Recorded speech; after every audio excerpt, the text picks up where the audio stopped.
Y antes de leer la palabra de Dios, permítanme saludar a nuestros amigos que nos están sintonizando a través de las redes sociales, del Facebook o de la plataforma YouTube. Bienvenidos.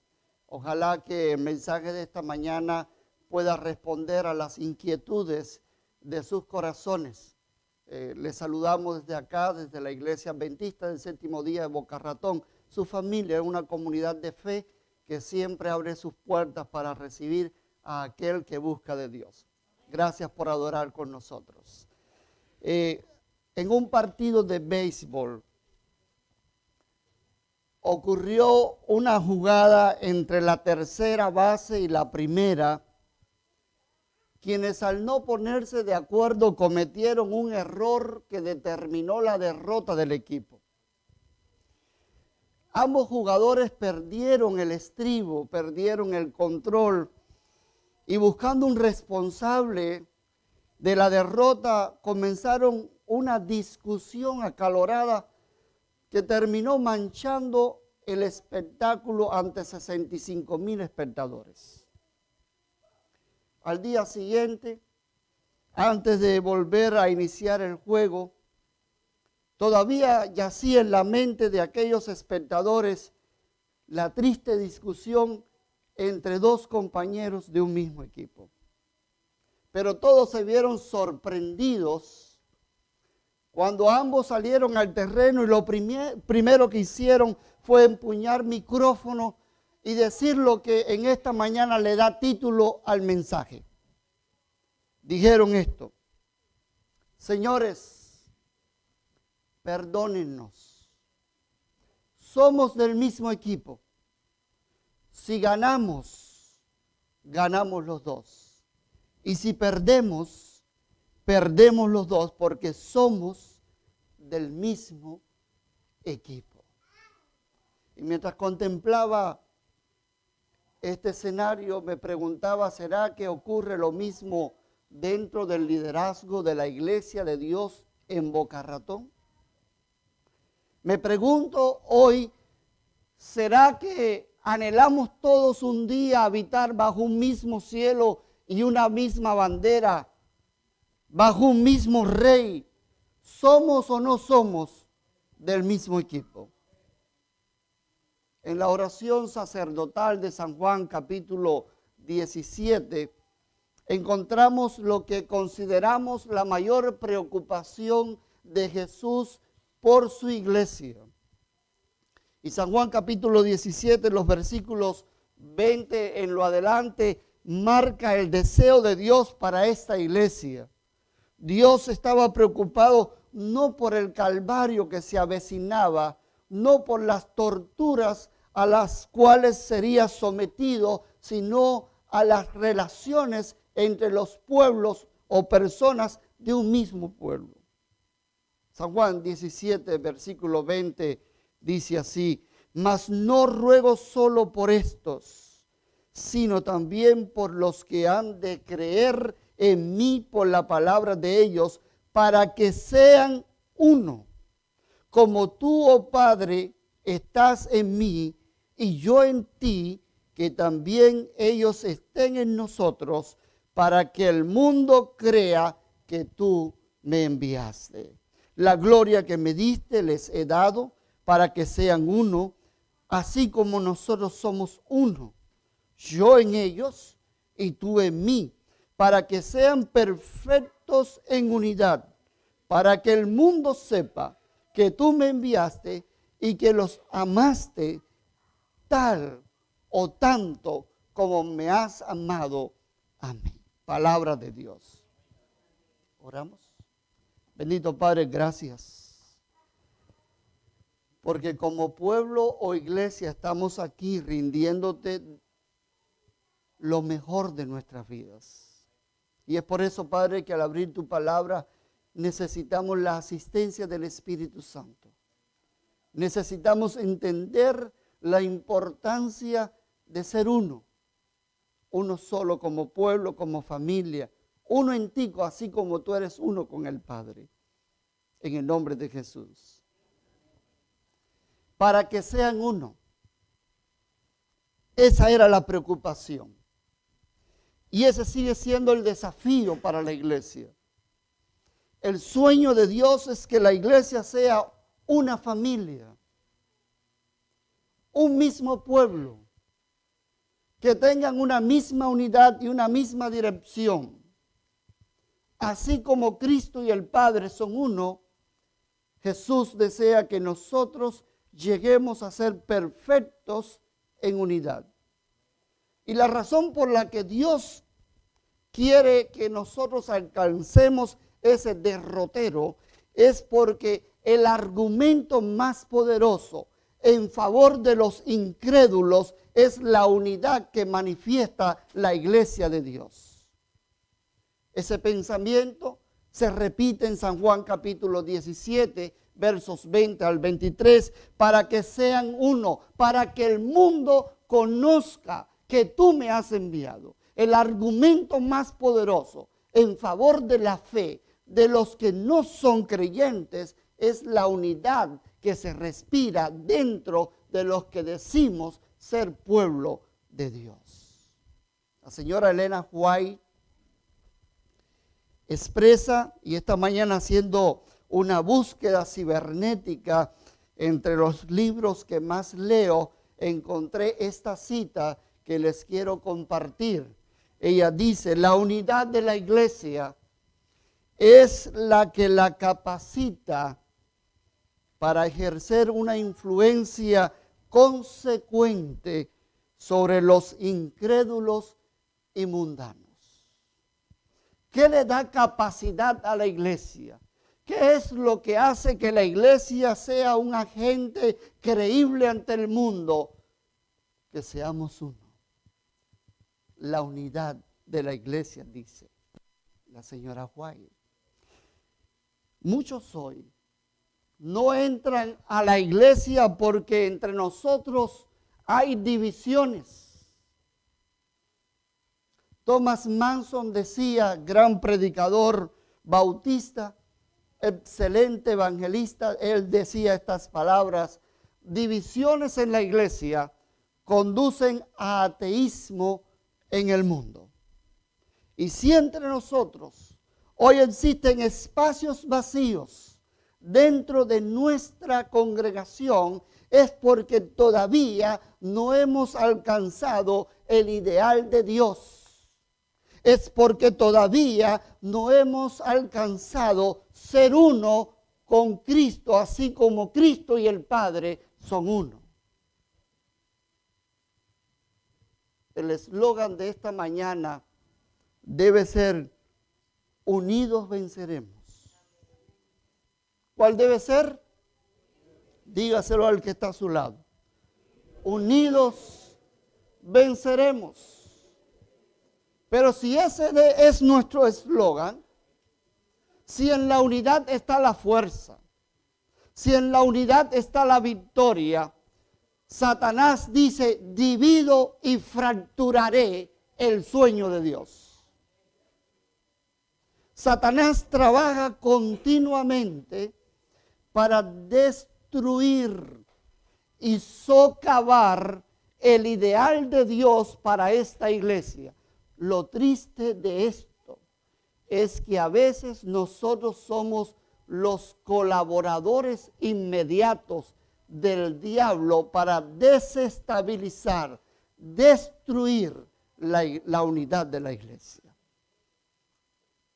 Lo triste es que a veces soy yo parte de esa herramienta en manos enemigas que destruyen el sueño de Dios para esta iglesia.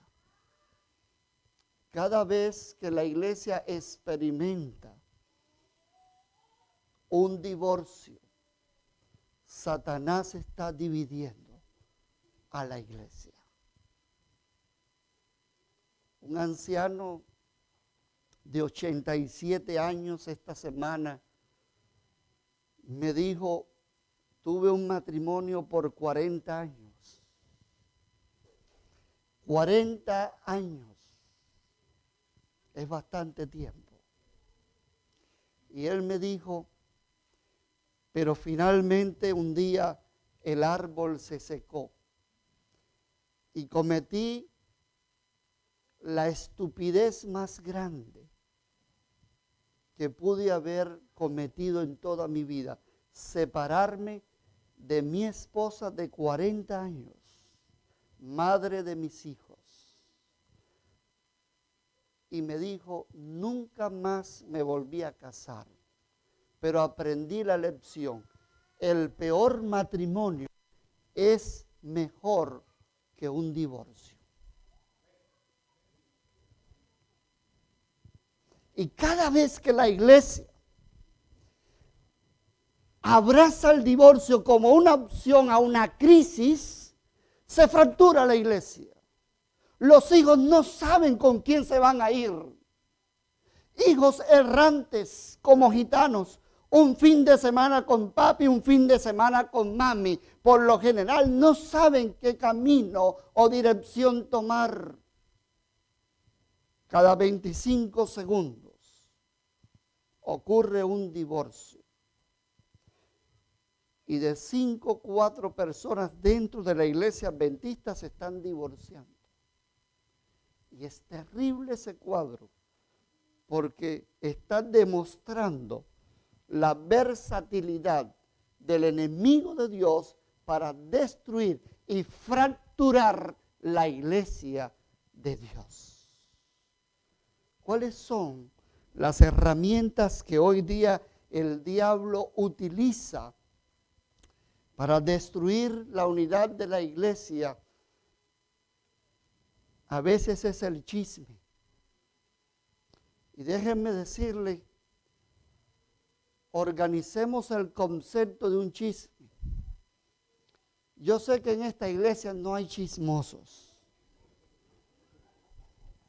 porque esta es una iglesia santa, transformada por sangre preciosa. Pero en otras iglesias hay gente que le gusta el chisme.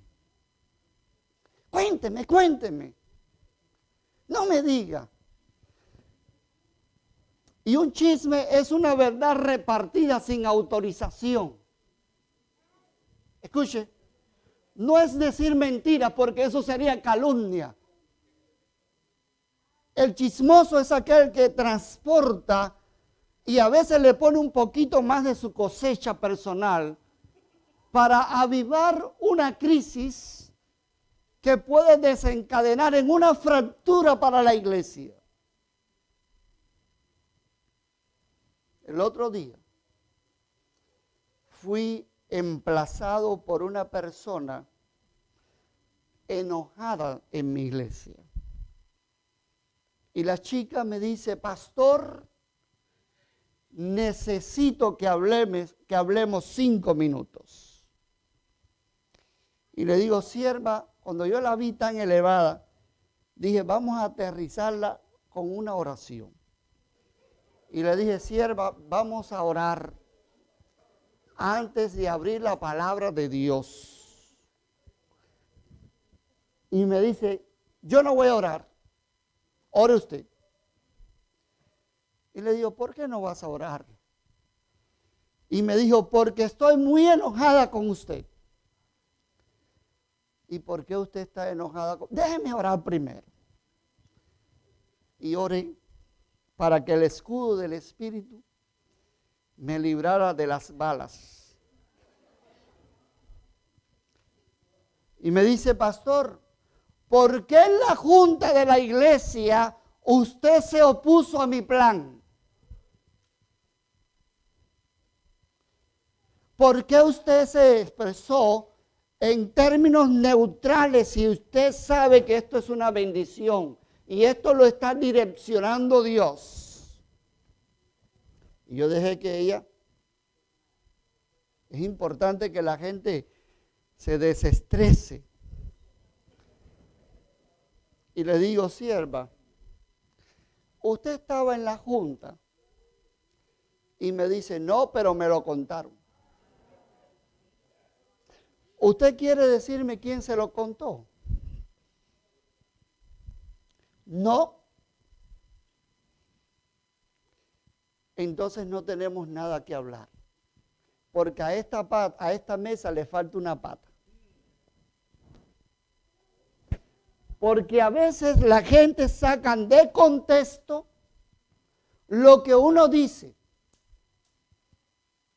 Jamás me opondré a un plan que tenga el sello de Dios. Siempre he apoyado a gente soñadora. Pero me uno a la igualdad o a la mayoría de la iglesia. Porque eso es estar en unidad. En unidad no significa que pensemos iguales. En unidad no significa que tengamos puntos iguales en pensamientos. Usted puede gustarle el color rojo y a mí me gusta el azul. De vez en cuando mi esposa me lo cambia. Pero mi color preferido es el azul. Pero no tengo por qué enojarme con los que miran la vida en color rojo. Porque en la iglesia de Dios tiene que haber espacio y oportunidad para una variedad de colores maravillosos que hacen que el jardín de Dios tome vida cada fin de semana. Me gusta el con gris. Pero aquí hay algunos que lo cambian por la arepa. Que comas arepa no te hace mi enemigo.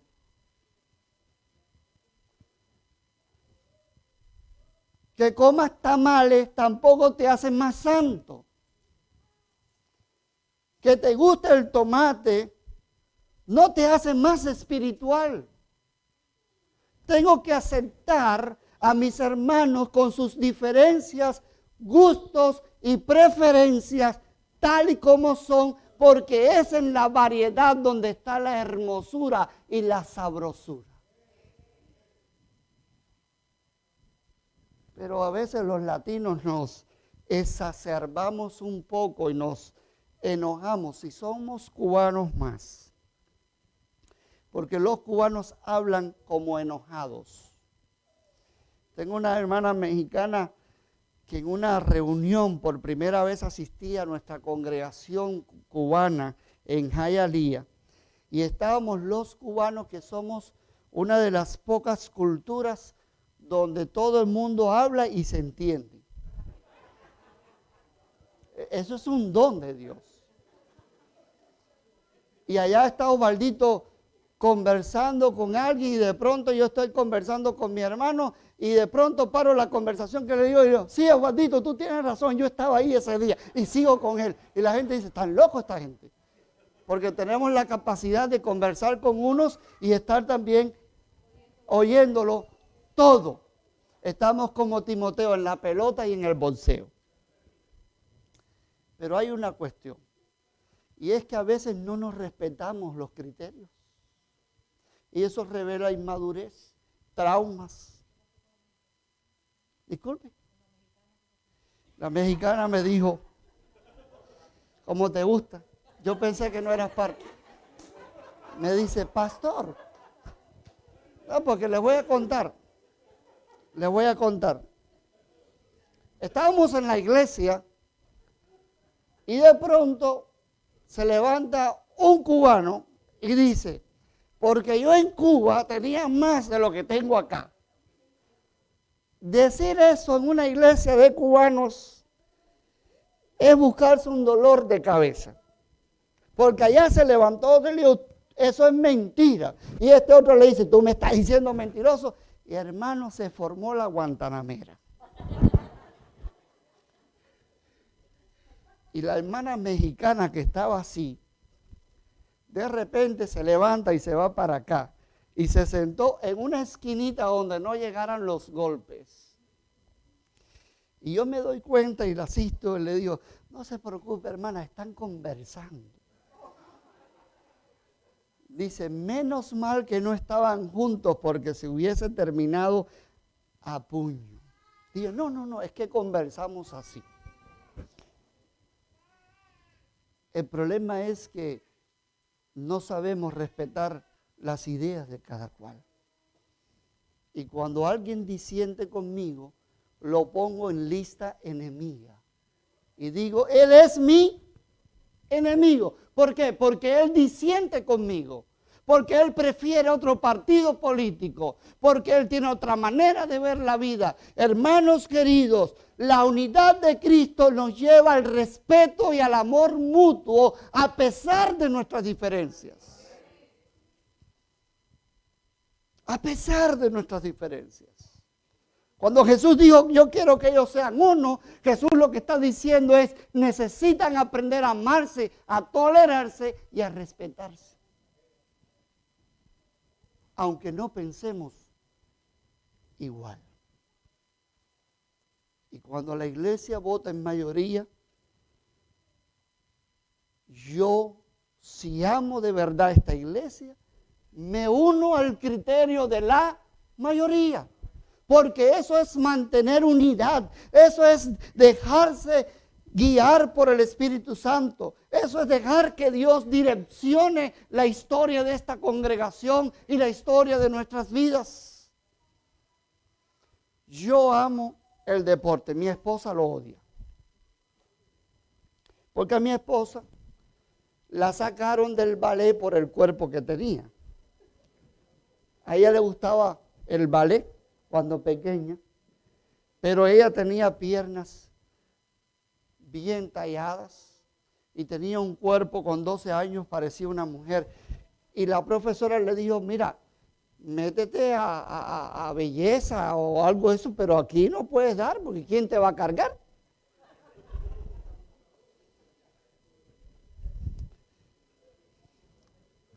Pero yo he llegado a aprender mucho de mi esposa. Y a veces le digo, mira, mamita, este sábado o este domingo yo me voy contigo a mirar la televisión en la tarde. Pero el que viene, tú te vas conmigo a pescar. A ella no le gusta pescar, pero a mí me gusta pescar. Y necesitamos pasar tiempo juntos. Entonces, a veces yo bajo las armas y le doy el derecho a ella. Y a veces le toca a ella concederme el privilegio a mí. Y eso nos ha llevado en una relación exitosa y amorosa por 21 años que tengo de matrimonio con mi esposa. Porque aprendimos a aceptarnos a pesar de nuestras diferencias. Yo pregunto, ¿cómo esta iglesia va a navegar triunfalmente a pesar de sus diferencias? Hay una historia. No miren el reloj, esto va a empezar ahora.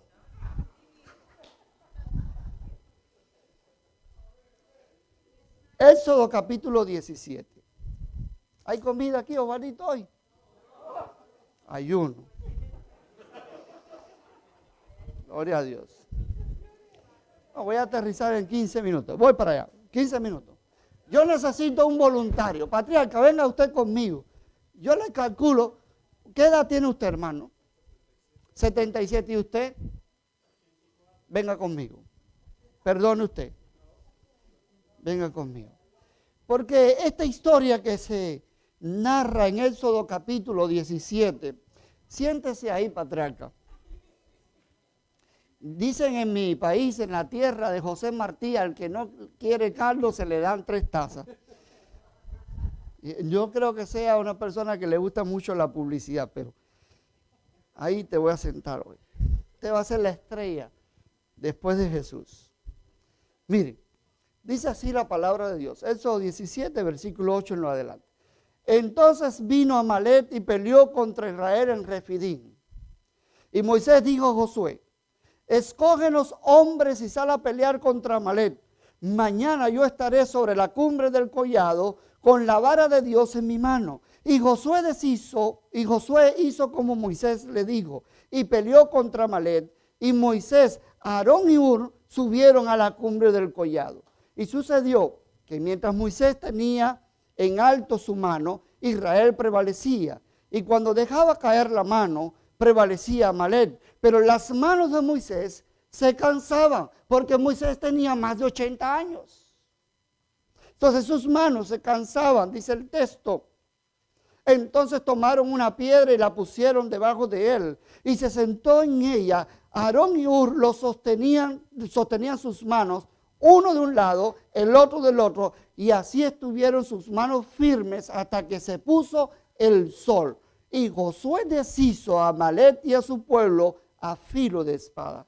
Entonces dijo el Señor a Moisés: escribe esto en un libro para que sirva de memorial, y haz saber a Josué que yo borraré por completo la memoria de Amalec de debajo del cielo. Y edificó Moisés un altar y le puso por nombre: el Señor es mi bandera.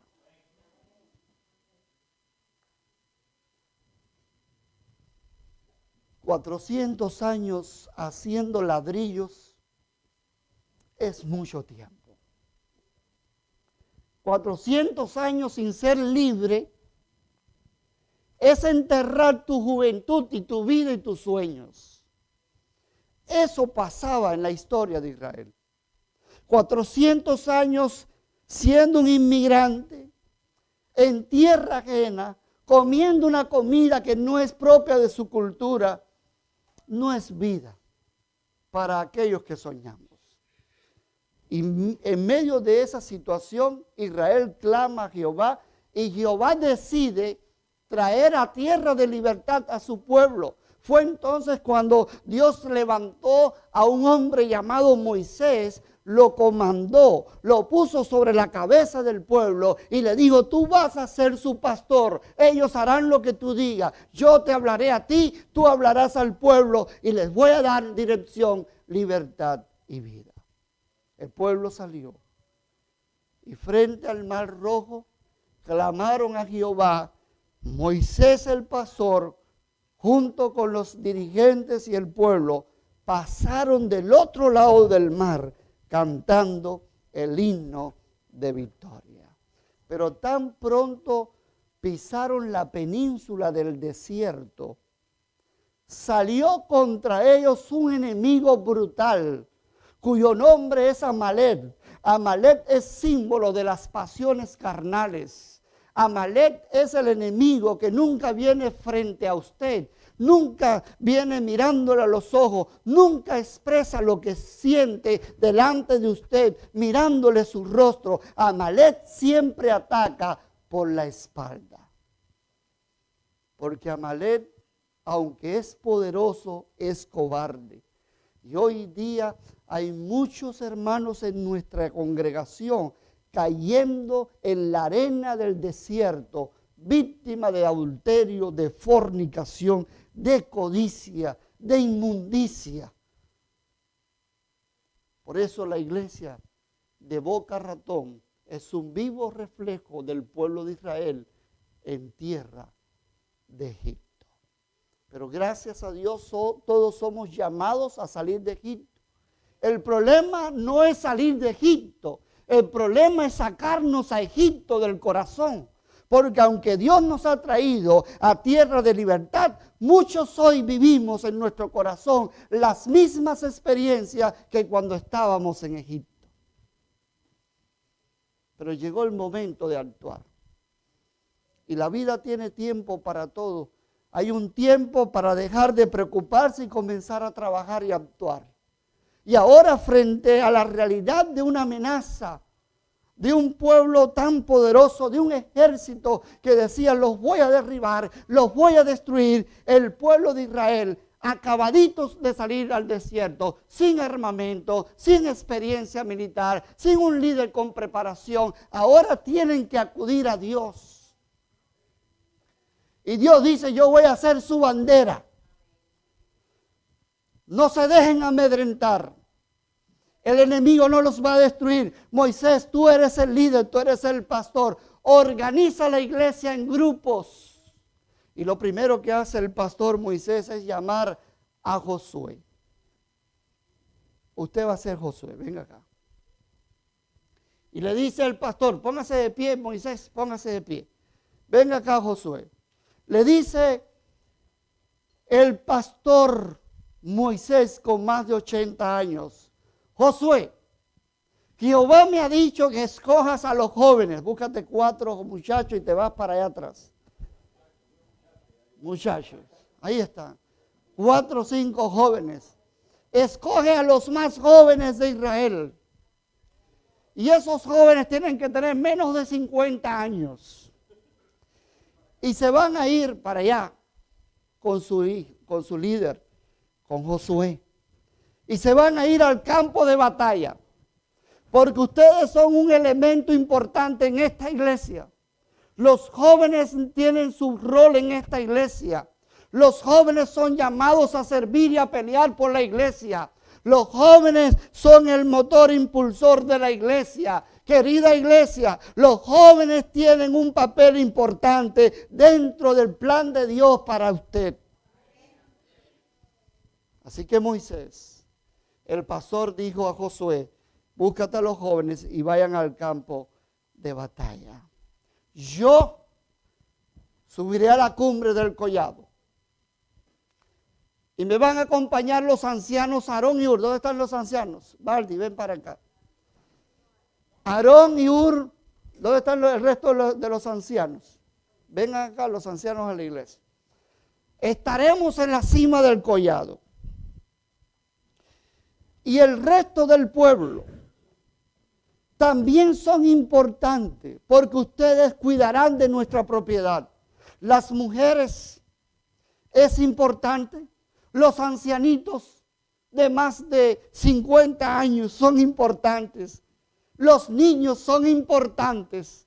Todos somos importantes. Porque ¿de qué sirve que los jóvenes puedan pelear en el campo de batalla en busca de una victoria? Que nosotros clamemos al Dios de los cielos en busca de una victoria si luego quedamos despojados de nuestras propiedades. Ustedes, iglesia, tienen que velar los unos por los otros por el bienestar de esta nación. Todos eran importantes. El pastor no podía decir no necesito ni Aarón ni Hur porque yo soy suficiente.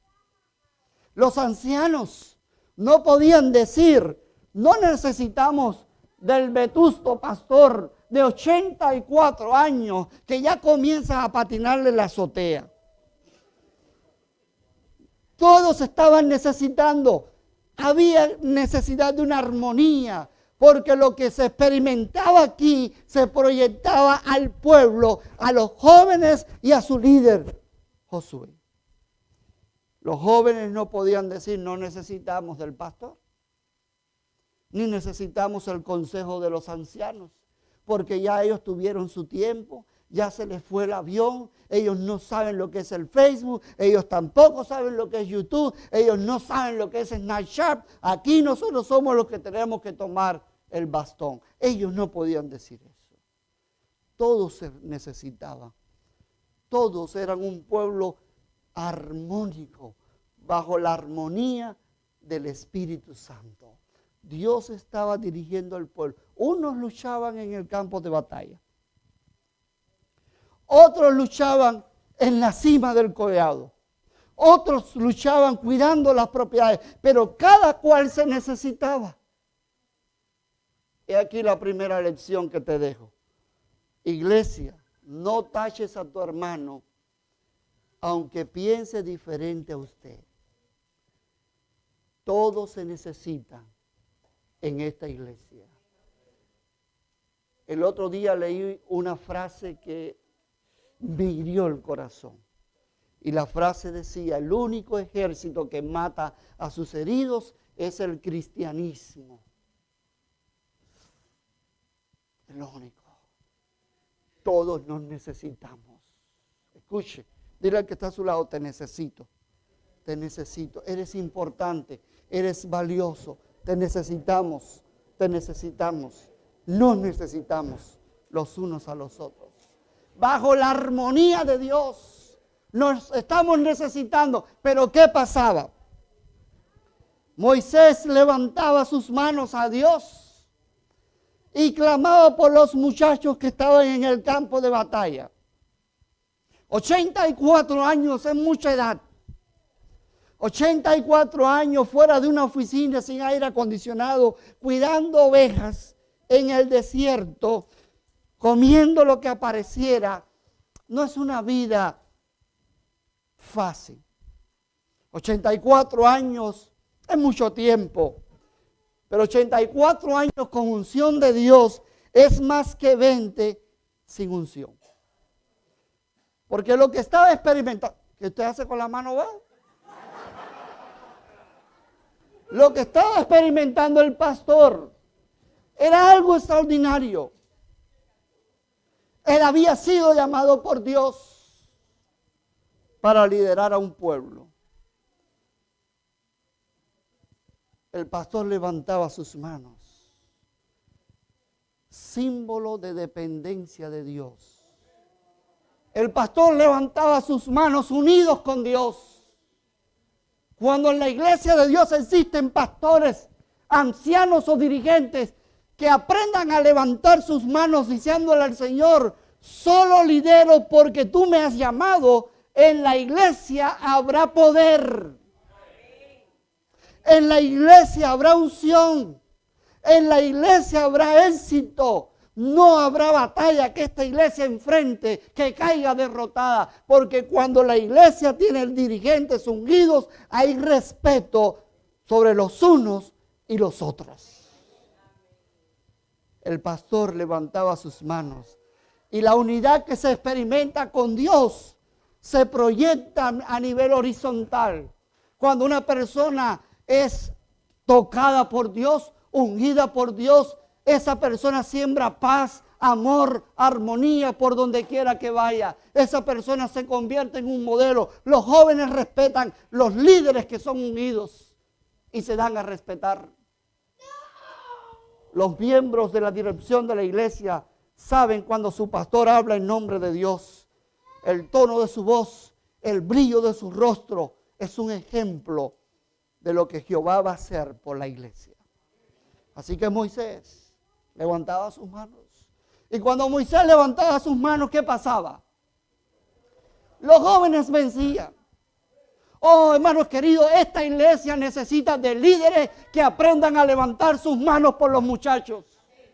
Líderes que sepan que ellos necesitan la unción y el respaldo de Dios en su vida, porque ellos son sometidos a prueba, ellos son sometidos a burla, ellos son sometidos a presiones, ellos son víctimas de grupos que se burlan de ellos.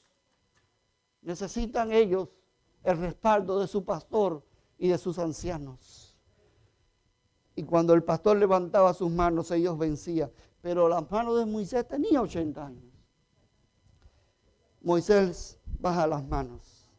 Amén, amén. Cuando a Moisés se le cansaban las manos, venía alguien y se las levantaba. Ven, sigue predicando, ven. Cuando Moisés bajaba sus manos, ¿qué pasaba? Dígame, iglesia, ¿qué pasaba cuando Moisés bajaba sus manos? El enemigo vencía. Entonces los ancianos Aarón y Hur, ¿qué hicieron? Baldi, ¿qué hicieron? Cogieron una piedra, la pusieron, ya yo les hice ese trabajo. Y entonces sentaron al pastor, siéntenlo porque tiene 84.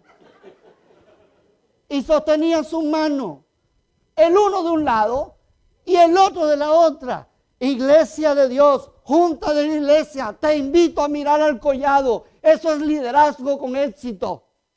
Iglesia, les invito a mirar hacia allá. Eso es lo que Dios espera. Líderes que se unan y se apoyan en sus debilidades. No un cuerpo de bomberos.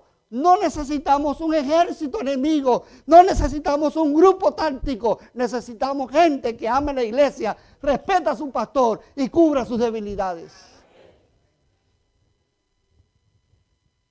Así debe ser nuestro ancianato. Así debe ser nuestro liderazgo.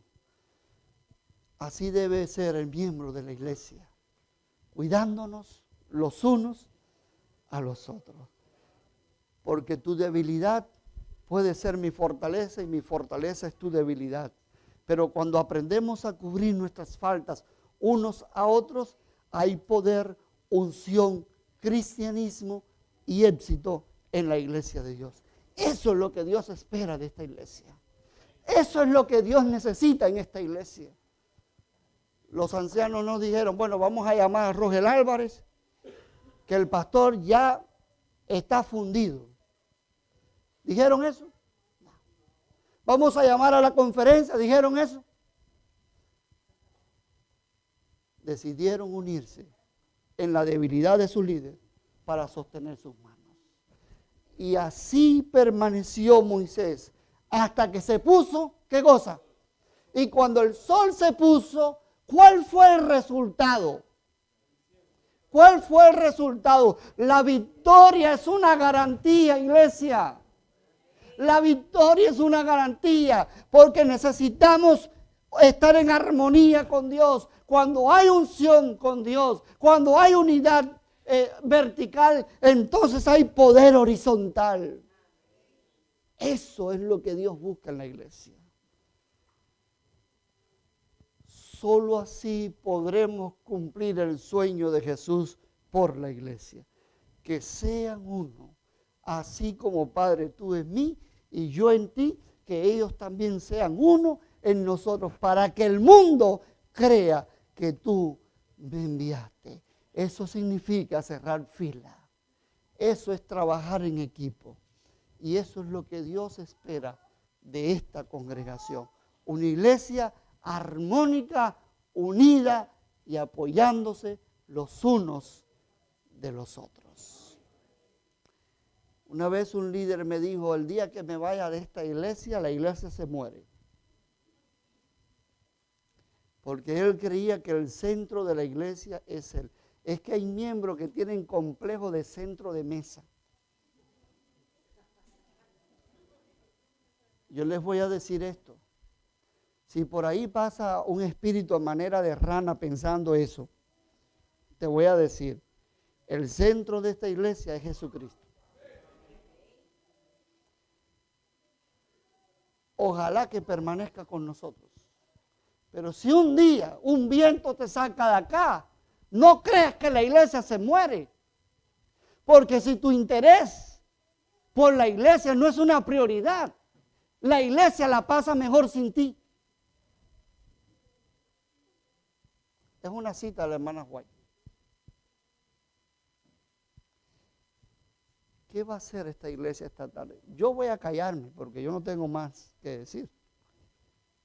La conclusión de ese mensaje es para ti.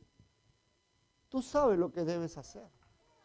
Pablo, escribiéndolo a los Efesios, dice, y mediante la cruz, Dios ha decidido romper la pared intermedia que nos divide los unos a los otros, matando en ella nuestras enemistades.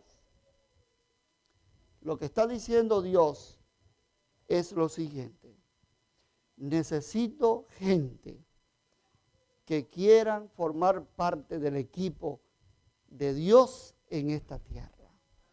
Y eso es algo que tú debes tomar como una decisión prioritaria en tu vida. Dios necesita de ti, necesita de tu hermano, necesita de estos dirigentes, porque cuando nos unimos, entonces se cumplirá el sueño de Dios. Josué va a cantar. Josué, ven a cantar.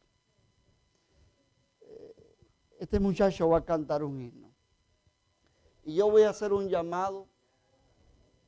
Repito, la conclusión te la dejo. Si aquí hay alguien que sabe que por el camino, por esas junticas de iglesia que a veces se dan aquí, ha habido un desacuerdo que ha arrojado escoria en una relación. Si aquí hay gente que sabe de alguien que no lo mira con buenos ojos, lo más probable es que no exista esa persona acá. Pero si hay alguien que en el pasado han tenido una diferencia que ha marcado o ha levantado el muro de Trump en tu vida, yo te voy a pedir lo siguiente. Esta tarde, toma el teléfono, llama a esa persona, arréglate con esa persona, porque mientras levantemos muros, no hay edificación espiritual en la iglesia. Pero cuando derribamos muros y ponemos puentes, la victoria está garantizada. Nos necesitamos. Yo voy a llamar aquí gente hoy que necesita unirse los unos con los otros. Yo voy a hacer un llamado a las personas que dicen, yo quiero ser parte del equipo de Dios aquí, en esta congregación. Mientras él canta, comienza a cantar Josué. Voy a pedir, ¿quién será la primera persona?